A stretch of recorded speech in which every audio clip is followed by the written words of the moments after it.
Vous proposez une réforme importante concernant le permis de conduire et qui va être à nouveau à l'agenda dans les propositions de loi formulées à l'Assemblée nationale en quelques semaines, fin novembre. Donc vous souhaitez instituer un permis probatoire délivré par un opérateur privé, c'est bien ça?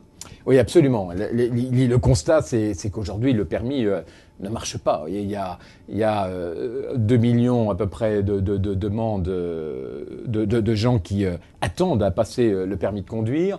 Il n'y a pas assez d'inspecteurs. Le coût du permis de conduire est extrêmement lourd à supporter. Si d'aventure vous ratez la première échéance ou le premier examen, le temps et le coût pour repasser le permis de conduire est rédhibitoire également. Donc le système ne marche pas. C'est un constat qui est partagé par beaucoup de gens. Ouais, D'où votre solution, c'est des organismes privés.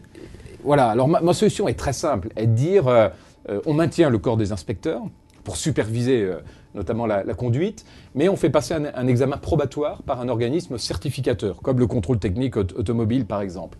Et que là, pour le prix d'une heure de conduite, 50 € à peu près, chacun, une fois qu'il a fait ses 20 heures, puisque les 20 heures c'est la norme européenne, peut solliciter un organisme certificateur qui, dans les 24 heures, lui fera passer cet examen probatoire. Gain de temps, gain probablement d'argent. Gain beaucoup d'argent, beaucoup de temps, pouvoir passer plusieurs fois le permis, tenter sa chance à différentes reprises, et dire, voilà, une fois obtenu avec l'organisme certificateur ce permis probatoire est valable 2 ans. Si pendant les 2 ans tout va bien, il est transformé automatiquement en permis définitif.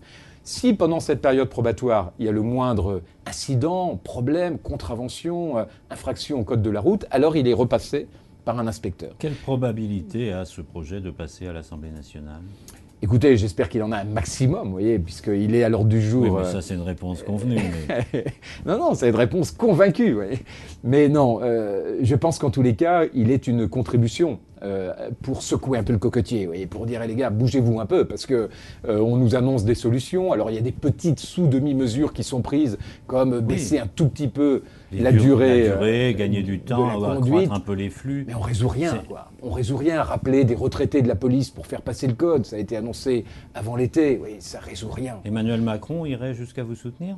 Écoutez, moi je démarre une série d'auditions des cabinets ministériels, du syndicat des inspecteurs, des syndicats d'auto-école.